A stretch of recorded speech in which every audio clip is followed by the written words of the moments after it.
Whether it's a massive war or simply a hobbit drinking tea, everything in Middle-earth has a lot of complex history behind it. We're taking a look at the world of J.R.R. Tolkien and explaining the long and lengthy history of Middle-earth.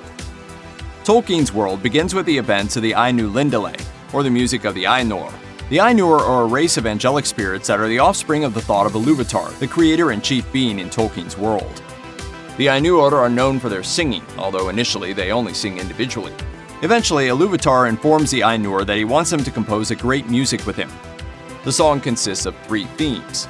But while the hosts sing together, one of the Ainur named Melkor repeatedly attempts to take over the music and lead it himself. He succeeds in causing chaos at first, but his creator ultimately weaves that chaos into his greater song, defeating Melkor's ambitions. When the song ends, Iluvatar reveals a vision to the Ainur. He shows them that the song was the universe and its history, which he then brings into being. Many of them enter into the new creation and begin shaping it into the vision Iluvatar showed them. They focus in particular on a specific part of the world known as Arda, effectively becoming angelic shapers and stewards of the earth. 13 of these spirits become known as the Valar, the great powers of Arda. The rest remain lesser yet still very powerful beings called the Maiar. Once the Valar and Maiar arrive in Arda, they begin to shape it. They build mountains, fill lakes, invent flora, and generally create the world. However, Melkor arrives and proceeds to meddle in the affairs of the Valar. When he arrives in Arda, Melkor claims lordship of the entire region and begins to spitefully undo all the Valar's work. This leads to the first great war between the powers, during which many of the Maiar join both sides of the conflict. The war only ends after a hulking Ainur named Tulkas helps to overthrow Melkor. As a result of the battle, Tulkas becomes the 14th Valar. Melkor is forced to flee, and ultimately peace is restored. After this, the Valar settle down in the middle of Arda, which becomes known as Middle-earth. There, they continue to build the world. In order to provide light for their work, a Valar named Aula sets up 2 great pillars in the northern and southern regions of the continent. They're taller than mountains, and each one is equipped with a massive lamp that helps illuminate the world. Countless years of world building go by until one day Melkor returns and secretly attacks Middle-earth. Rather than wage an all-out war which he is sure to lose, Melkor sneaks into Arda and breaks the 2 pillars that the lamps sit on. This attack shatters the surface of the earth, breaking it into multiple continents. The destruction and chaos it causes forces a Valar named Yavanna to put their entire creation into a deep sleep. Then the Valar flee Middle-earth to the continent Aman far in the west of Arda. The continent of Aman is also known as the Blessed Realm. The Valar make their home there in the land of Valinor and remain there for the rest of history. In fact, when Frodo and Bilbo sail into the west at the end of the Return of the King, their ship is heading for Valinor. Although at this point, this ancient land has become extremely difficult to reach. Once the Valar and their people arrive in Aman, they create giant mountain ranges to protect them from Melkor. When Yavanna arrives in Valinor, she creates a source of light for her people. This time, she brings 2 massive, glorious, and glowing trees into being. Each take turns illuminating the continent. The period that follows is very long and undefined. During this time, the Valar work on their new home, and Melkor continues to plot and scheme in Middle-earth. Also, another of the Valar, named Varda, hangs stars in the sky in order to light the path for some long-awaited guests. Back during the creation of the world, Iluvatar explained to the Ainur that his children would arrive on the scene at an undisclosed time. These children, elves and men, would be autonomous and independent of their greater spirits, and they'd play a primary part in the story of the world. But over time, Aula becomes impatient and decides to create his own children.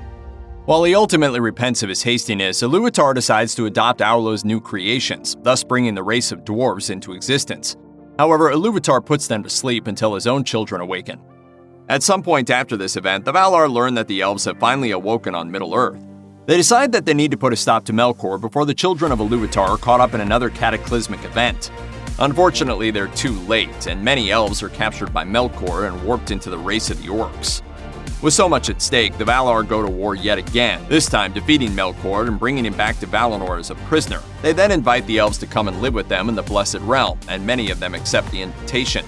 Those that remain behind set up homes and kingdoms under the stars in Middle-earth. 3 ages follow, during which Melkor is held captive, and the elves and Valar live in blissful peace in and around Valinor.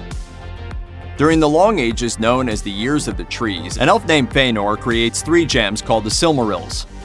These contain some of the light of the 2 trees of Valinor, and they're considered the greatest jewels in the world.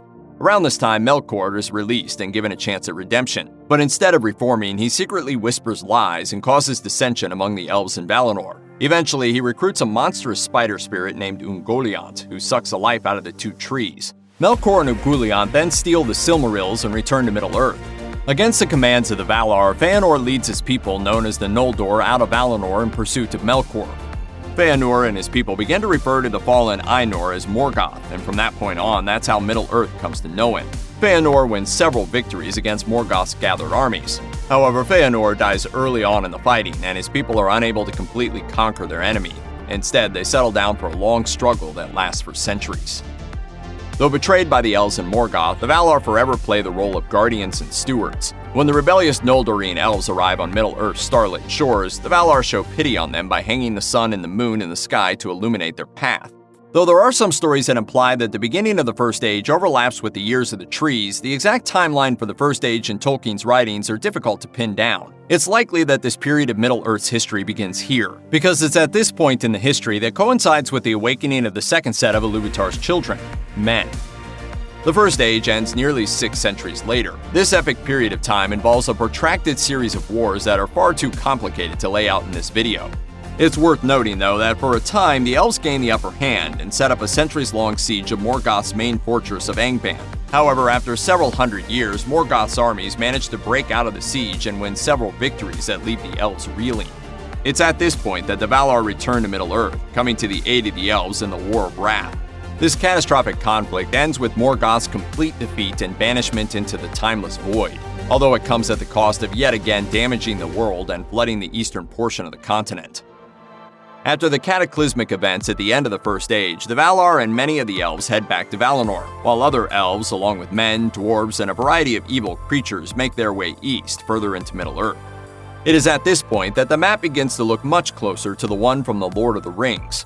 The primary exception is that the Valar create an island between Valinor and Middle-earth for the favored Numenorian race of men to dwell on. On the mainland of Middle-earth, several elven kingdoms are eventually established, including Elrond half-elven's home of Rivendell. While Morgoth is banished at this point, many of his servants are still at large, and they continue to cause trouble as the Second Age unfolds. Most of the trouble ultimately comes from his lieutenant, a character that Tolkien fans will recognize, the Dark Lord Sauron. Early in the age, Sauron establishes himself at Mordor, and then tries to seduce the elves into trusting him.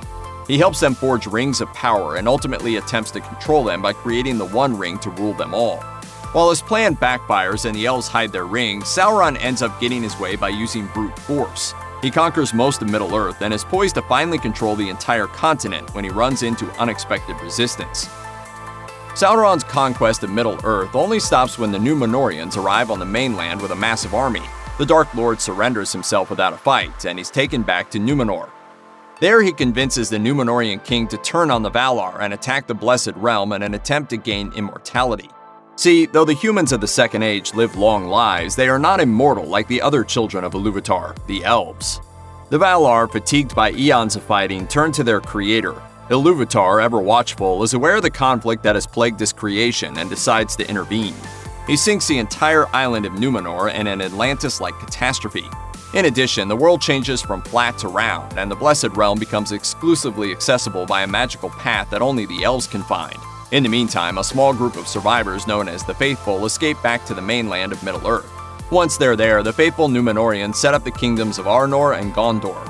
It doesn't take long, though, before Sauron reappears on the scene and begins causing trouble yet again.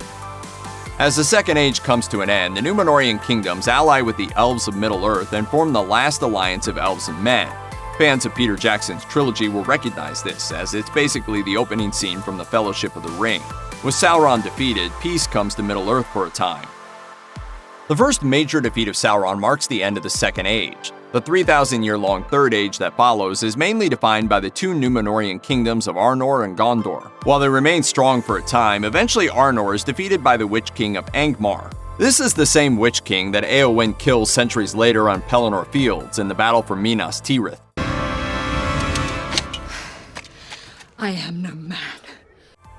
Gondor endures, but it slowly weakens through invasions, civil wars, and plagues. Around 1,000 years into the age, the five wizards also arrive on the scene and begin wandering about, helping the free peoples. They are specifically sent to counter Sauron, who's been slowly recuperating his power. During the second half of the age, the Shire is colonized by hobbits, and Gollum murderously claims the One Ring before he heads off to the roots of the Misty Mountains. The elves and dwarves that remain in Middle-earth are fairly quiet during this time, which is chiefly marked by the slow weakening of their political power. The dwarves do awaken the Balrog and Moria partway through the age, and they also win a war with the goblins of the Misty Mountains, which fans can see in the Battle of the Five Armies, the third part of the Hobbit trilogy. As the Third Age winds down, it finally leads us to the events of The Hobbit and The Lord of the Rings. Both tales happen within a century of one another, and begin to escalate quickly when Bilbo finds the One Ring during the events of The Hobbit. While Bilbo fights Smaug at the Lonely Mountain, Sauron is driven out of Mirkwood, where he'd taken up temporary residence, and flees back to Mordor. This is followed by the Battle of the Five Armies, where the evil forces in the northern regions of Middle-earth are crushed. Then begins The Lord of the Rings, during which the wizard Gandalf shepherds the free peoples of Middle-earth through the War of the Ring. The forces of the West, chiefly populated by men from the kingdoms of Gondor and Rohan, resist the Dark Lord and the corrupted wizard Saruman. They succeed long enough for Frodo the Hobbit, along with his servant Samwise, to reach the Cracks of Doom and destroy the One Ring. Shortly thereafter, Aragorn, son of Arathorn, takes his place as the rightful and returned king of the United Kingdoms of Gondor and Arnor. This day does not belong to one man, but to all. Let us together rebuild this world. Once the dramatic events of the War of the Ring officially wrap up, the Third Age is nearly over. In fact, less than 3 years after the ring is destroyed, Frodo, Bilbo, and the bearers of the three elven rings, Gandalf, Galadriel, and Elrond, set sail for the Blessed Realm. This marks the beginning of the Fourth Age. While little is known about this last age of Tolkien's writings, it's reported that Aragorn continues to rule for over a century. Once he dies, his wife Arwen Evenstar also passes away in grief. Samwise serves 7 terms as the mayor of Mitchell Delving, the largest town in the Shire. Merry and Pippin both become the heads of their extended Hobbit families. It's rumored that eventually Legolas sets sail for the west. His traveling companion? Gimli, the only dwarf to ever retire to the Blessed Lands. Check out one of our newest videos right here. Plus, even more Looper videos about The Lord of the Rings are coming soon. Subscribe to our YouTube channel and hit the bell so you don't miss a single one.